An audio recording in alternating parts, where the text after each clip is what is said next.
We often look at old farmhouses and think they were simple places, built with basic ideas and rough tools. But what if those homes held deep secrets, clever tricks for living that we've totally forgotten? Old wise ancestors built these houses with simple wood and stone, yet they added a touch of pure genius to control the air inside.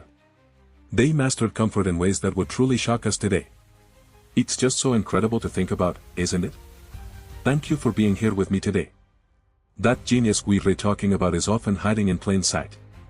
You've probably seen it 100 times and never thought twice about it, a small window, built right above a bedroom or a hallway door. It's called a transom window.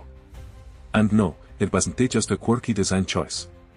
It was a simple, brilliant tool that our ancestors used to stay comfortable all year round, long before we ever had air conditioning or central heat. Think about it. In the summer, you could open that little window to let hot air escape into the hallway, creating a natural breeze. In the winter, you could use it to pull warm air from a fireplace into a cold bedroom. And you could do all of that while keeping the main door closed for privacy. It was a way of sharing air and light throughout the entire house. It's a beautiful lesson in how they used simple things to make life better. Let's really put ourselves in their shoes for a moment, to understand why these little windows were so incredibly important.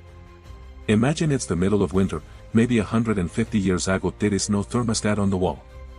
There is no central heat.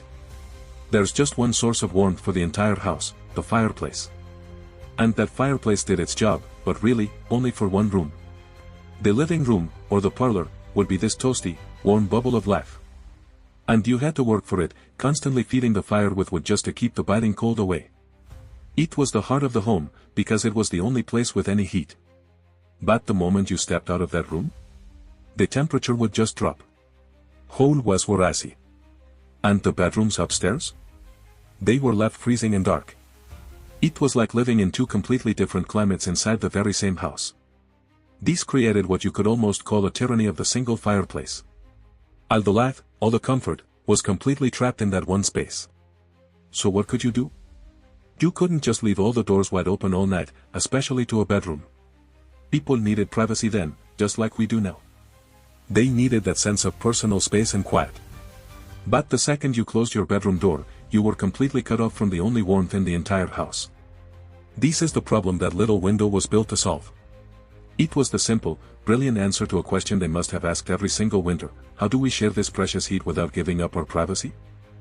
By opening the transom, warm air from the fireplace would naturally rise and flow into the colder rooms, all while the door stayed securely shut. For generations, this wasn't some fancy, decorative feature. It was just a normal, essential part of life. It's a system they relied on every single day, right up until central heating and air conditioning came along in the 20th century and changed everything. It's a beautiful lesson, I think, in how people find such graceful solutions, even for the biggest challenges. So, how did it actually work? It wasn't magic, it was just a deep, quiet understanding of how the world works. It's all based on a simple truth we see every single day: heat rises. Think about the air in that warm living room. As it gets heated by the fireplace, it becomes lighter, more energized, and it naturally wants to float upwards. Soon, you'd have a thick, invisible blanket of warmth collecting at the ceiling, with absolutely nowhere to go. It would just sit there, trapped. But that little window, at transom, was its escape hatch.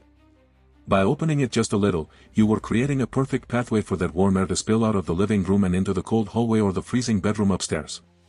It would just pour in, this gentle, silent current of warmth. And this started a beautiful, slow-motion cycle. As that warm air flowed into the bedroom through the transom, it would eventually cool down, become heavier, and sink towards the floor. This sinking air would then push the coldest air out from under the door, nudging it back down the hallway towards the fireplace, where it could be warmed up and start its journey all over again. It was a constant, gentle engine of air. A convection current, turning the entire house into one connected system. And they had such a simple way of managing it.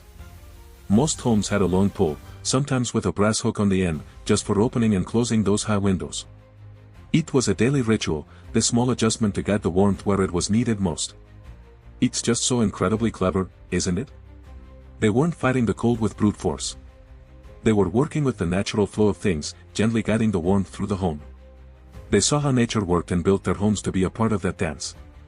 But that same beautiful design had a completely different, and maybe even more important, job to do when the seasons changed.